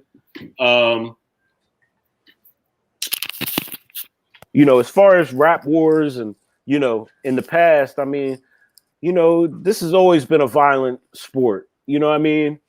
MC Shan and KRS-One, there was violence in that. We just interviewed KRS-One, a few days ago. And he was talking about how, they was riding through Queensbridge, with an arsenal of guns and shit. You know what I'm saying? What? Right. How's he doing? Well, he doing good. How's KRS doing? Yeah. Oh man, his new album, Beyond the Protest, BDP. Mm-hmm. It's like the dude just came out. What? He's incredible. Just a whole other level of intelligence, of philosophy, of thoughtfulness. He's a genuine cool guy. He's the most feared MC to me. Bottom line, KRS-One to me. I'm going to any war or any rap war. It's me and KRS-One. We coming out that bitch. Stage, cypher, whatever. Me and KRS-One. We coming out that bitch. We did a 3-hour interview with him, man, and it just left me. That's my ego meter. That's the ego. That's my ego meter going off. Ego man. the ego that time. Yeah, you know, he's incredible though, you know. But I guess I'm just saying that, it's been going on. You know what I mean?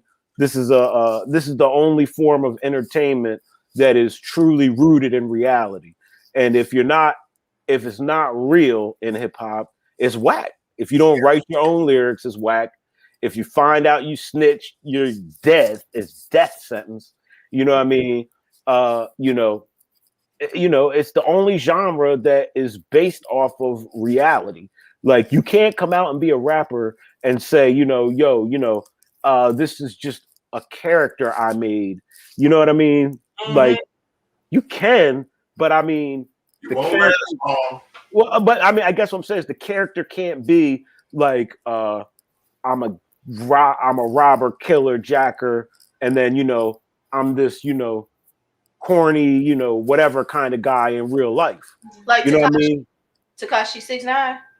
like that was a persona. No, I swear, no shade. What you say? No shade. I mean, I don't know if I could. I mean, he's a snitch, but but they was really out here shooting at people, and he was really with the 9 Trey, and before it all went crazy, they was doing shit. I mean, wow. You know what I mean? I mean, they were doing things I would never do. Yeah. You know what I mean? Like, because I'm not familiar, but I'm just saying I hear a lot of people talking, a certain way about this character. Yeah, but I thought but he was really doing stuff I didn't know. Yeah, and then he snitched on the whole gang. And then he snitched on everybody. They caught him selling heroin, Wow. This is when he was getting famous. He sold a kilo of heroin. Because he a snitch. Yeah, snitches get out. He got out. Snitches get out. That's how you get out. Yeah, That's one thing I do know. I don't never want to see that shit. No inside of no jail. That is true. Too pretty to go to jail. I'm just gonna put that in the air. When you're dealing with fair time or something, whoever cut the first deal get the best deal. Yeah. Yeah, he was facing 15 to life. You know what I'm saying? Oh yeah, he told everybody. Yeah. Let me say, Grouch. Mm-hmm. I want to look in the camera and I want to say this. Michael Jackson, biggest seller of all time. Biggie Smalls, one of the biggest sellers of all time. Tupac Shakur, one of the biggest sellers of all time. My nigga Prince, one of the biggest music sellers of all time. All 4 dead. Is it because of the masters? I don't know. I mean, in the Pac case, there's the theory that, Suge wanted Pac dead and because Pac was going to be leaving death row. So, I mean, it's open to interpretation. Yeah. Mike, I mean, listen, homie was doing fucking propofol. I mean, what the fuck? You know what I'm saying? Like, how long? Supposed to administer in an operating room. And we laughing, but we not laughing because we don't. Seriously. I'm just saying, you need not because we don't. Yeah. doctor to administer that shit at home. some shit for you to go to sleep. Like, you need I mean, anesthesiologist administer that, not just a doctor. Yeah. He thought he had a doctor. He thought that dude was. That whole situation. Yeah, but even though, regardless, that's another level. Yeah. You know what I mean? Like, you're taking a gamble every time you fuck with it. That's correct. You know what I mean? Prince, I don't know. You know what I mean? Because I know people around my way and some of my friends who have died thinking that they was taking, opioids, but they was cut with fentanyl. You know what I mean? And fentanyl, it don't take a whole lot. So, I don't what strikes me about Prince in particular, is why a dude of that stature would have to be getting drugs, from clandestine sources, if you will. Nigga, you couldn't just go to the damn doctor and say, yo, I've been dancing my ass off for 30 years. I need some fucking shit. The guy I've been doing splits and high heels for 20 years. You know what I'm saying? My ankles hurt. Yeah, they were saying that he was getting it from Kurt. Kurt was his right-hand man. So they were basically in Kurt's name, and Kurt was giving them to him. I don't know. On the Prince side of things, I don't know. You know, I tend not to try to get too caught up in this conspiracy theory shit, you know, because at the end of the day, you end up like Trump being some QAnon shit, you know, and next thing you know, you believe aliens are coming down to, you know, take over the government and shit like that. Aliens, though. I seen pictures. It's aliens. They exist. I believe in aliens. Oh, okay, Shout out to Spirit World. They came to take my boy Mike's spear away. Yeah, I swear I seen a picture. They were right over in the air. They were there, the saucer. I seen the Kodak. Close encounters of the ninth kind. He was at Port Huron, Mike Melatonin Gold. I just think that's what your name is. Spirit World, Mikey, Mike Trendsetter. I seen the Kodak. I'm trying to tell you, I seen the pictures and I We so serious. Nah, I believe in aliens, right? I just don't believe that Hillary Clinton is one. You know what I'm saying? Hey, Grouch, that's something for speaking of that, Grouch, you know, I posted a picture of you on my flyer with you and the president, Joe Biden. Yeah. I guess a lot of people probably don't believe that's true, but you actually have a friendship with Joe Biden, man. Yeah. I'm not gonna front and overstate it and act like, you know, we're best of friends or anything, but you know, Delaware, you know, is a small state, you know, and yeah, you know, I used to catch him on the train, you know, because I would be going to New York, you know. I mean, I beat up the road quite a bit, you know, so I'd be at the train stations early in the morning. He'd be at the train station early in the morning. And this is when he was a senator, you know, and then eventually, you know, I caught him maybe once or twice when he was vice president. But, you know, it's not that hard, you know, being from here. And I'm really cool with his daughter, Ashley. She's now the first daughter, you know, she's up in the White House. But me and her, me and her are real cool. Me and her are real cool. And, you know, I know his sister, Val Biden.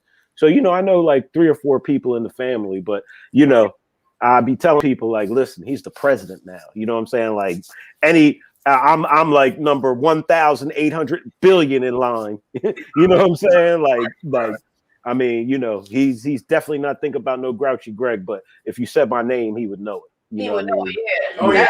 Now, I'm not walking up in the White House though. You know what I'm saying? But me and his daughter are real cool though. You know what I mean? Like I definitely know that we'll still have a good tight relationship, and whatever comes of that whatever comes out of it. But you know, I'm not even after trying to get anything out of them. I just want Joe to get the damn country back on track. Like get each other. You know what I mean? Give me that 1,200. You know what I'm saying? And Kamala. I mean, yeah. Bro, you don't normally do this, man, and I want to thank you for coming by the Itiszzz. You know, you welcome in this home anytime you in the D. You know, I'm coming. I'm coming. It just got to be summer, brother. It just got to be summer. We get enough snow over here where I don't need none of that damn coldness from Detroit. Y'all get it. Y'all get it on another level. Yes, it's coming to our here. It's a big one. It's already man, we got one. We got one right now. I probably got about 12 inches out in my backyard right now. Still coming down. I do. I want to say, I'm talking to this one. I love you. Oh, I love you too. Big virtual hugs. Hey, give me some of that food. Oh yeah. This was for you. I'm so sorry. I don't know how to package the dry ice and all that shit. But I think I'm gonna try to start doing that though with folks and try to get it to them some type of way. Yeah. Don't play, because I'm gonna be up on you. I don't know. I gotta work. Yeah, I gotta work on that. If somebody got some ideas, just let me know, because I thought I did get to eat though this time. Normally I don't get to eat, but I don't know. Thank you. I know you don't do this. You do not do this, and I appreciate you. It's all good. Anything for y'all. Champtown is my homie. You know what I mean? Kayla, can't wait to get that album out. You know what I mean? Out, girl. It's out already. Oh, it's out? Oh, I'm sorry. It's out on all the was like, I thought that was just a listening party, a preview. No, it came dropped out that day day. too. Yeah. It came out that Yo, day. I gotta tell you, I was really surprised. Not that I thought anything less of it, you know what I mean? But I did. I gotta be honest with you. I didn't expect it to be that good. No disrespect. That's not disrespect. I'm about to Yeah. told me my stuff was good. It was really good. I truly appreciate it. Oh Thank you. man, I know now your ego is probably gonna go through the roof like your dad. I might walk around and be like, he ain't say no Like your album. pop. He said this. Maybe not this nigga, but that nigga. Right. So yeah, I appreciate that so much. Thank you. Because what she did a lot is people that know us and know her, they're thinking she's still little Kayla. So the stuff that she talking about, they like, girl. Right. I haven't told him I'm grown now. Yeah. Wait till I tell your mom. What you talking about? It's done tasteful. It's not like the ratchet and the vulgar. It's done real tastefully.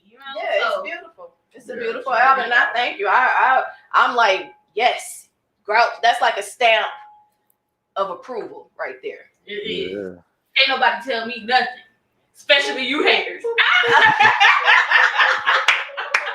Okay, I'll take it. Yeah. Grouch, we appreciate you coming by the Itiszzz, homeboy. You know you're welcome anytime. Thanks for blessing us with that information on how we can help some of these local people get to you, get that dope music or the so-so music or whatever. We're going to give them all a shot. Which was basically you. Ego man. The ego off the chain. Ego. Hey, yo, man, we're going to be back here next week. Oh, yeah. Come on. With the grandson of Quincy Jones. Yes. Wow. The son of QD3. Yes. The one and only Change the World. The 19-year-old super producer will be stopping by the Itiszzz, and we're going to be giving some young bucks some chances. So we're going to close this out with some closing words from the OG Ice-T. Hey, yo, what's up? It's Ice-T on the set, SVU, out here on location. I want you to do something for me. I want you to eat good. I want you to drink good. And I want you to keep talking shit. All right? Champ, my people, for real, for real.